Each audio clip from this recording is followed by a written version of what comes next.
Hey guys!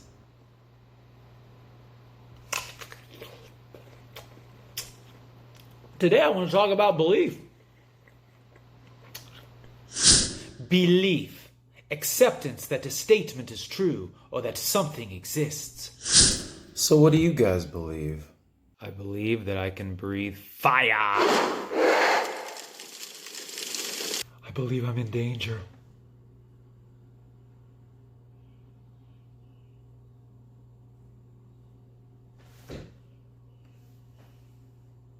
I believe that if I try hard enough, I can...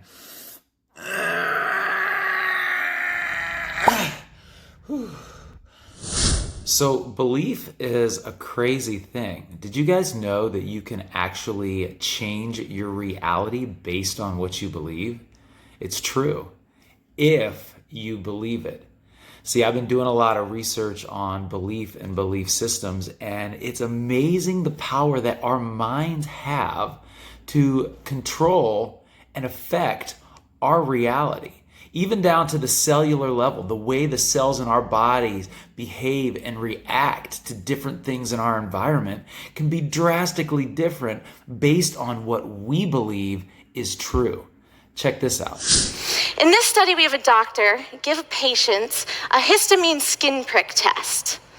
A histamine produces an allergic reaction, a rash on the forearm, that we can measure the size of that reaction as it changes over time. 6 minutes after giving them the prick of histamine, the doctor applies a placebo cream, an inert cream. For half of the participants, the doctor has some good news.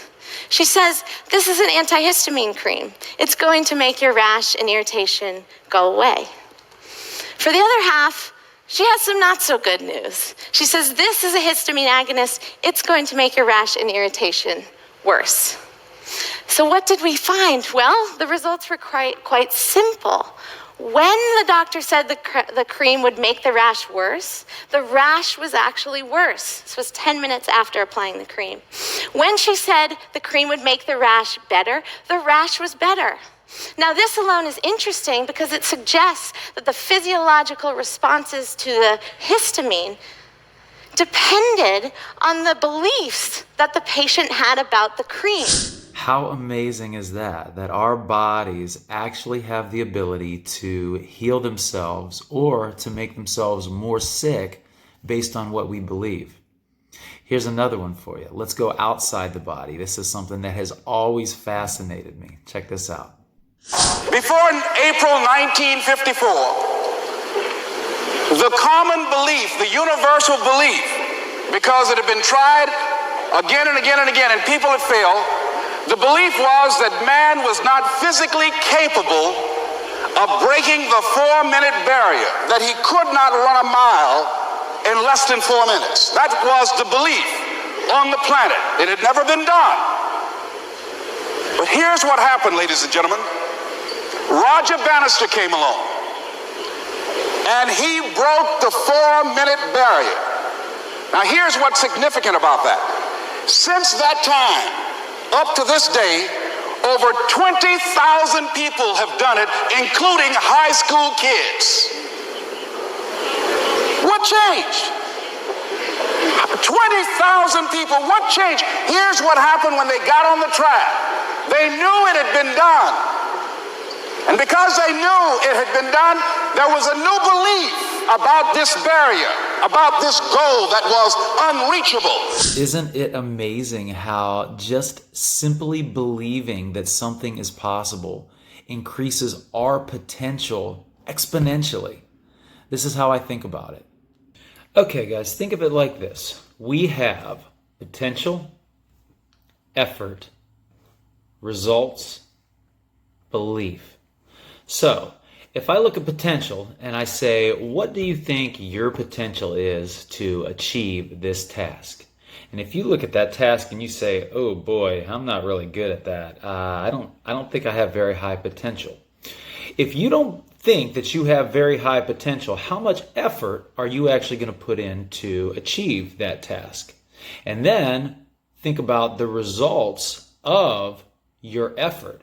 If you didn't really put the effort in because you didn't believe that you could do it in the first place, the results down here are not going to be great results. And then you look at the belief based on results, because most of our belief is based on the results that we've seen.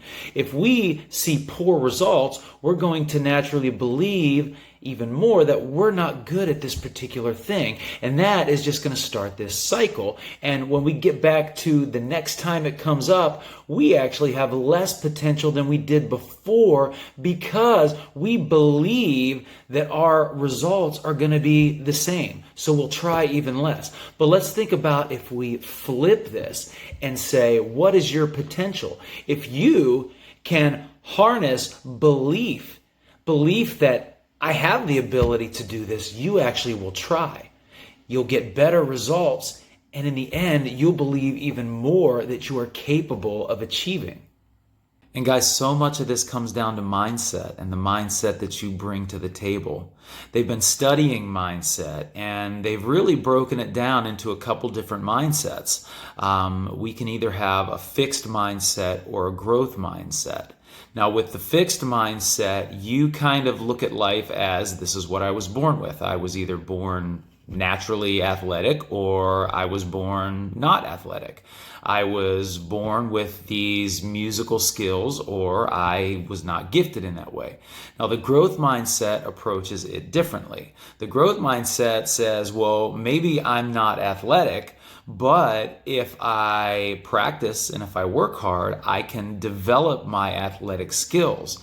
Maybe I'm not a natural musician, but if I work at it, I can learn to be that way. So check this out. Some people see intelligence or abilities as fixed, what is called a fixed mindset, while other people see them, as Josh does, as qualities that can be developed, a growth mindset. More important, Dr. Dweck discovered that these two different mindsets lead to very different behaviors and results. In a study she did with Dr. Lisa Blackwell, several hundred seventh graders were surveyed to determine which mindset each student had, and then they were tracked for 2 years. Results showed that the students with a growth mindset, those who thought they could change their own intelligence, increased their grades over time, while those with a fixed mindset did not. You can see the trend. The gap in performance just widens and widens over time. The difference between these two groups? A different perspective on intelligence. In one study that Dr. Dweck did with Dr. Claudia Mueller, they had children do a set of puzzles. And then they praised the kids. To some of the kids, they said, wow, that's a really good score. You must be smart at this. That's fixed mindset praise because it portrays intelligence or abilities as a fixed quality. To other kids, they said, wow, that's a really good score. You must have tried really hard.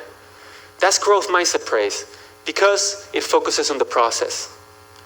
Then they asked the kids, okay, what kind of puzzle would you like to do next? An easy one or a hard one?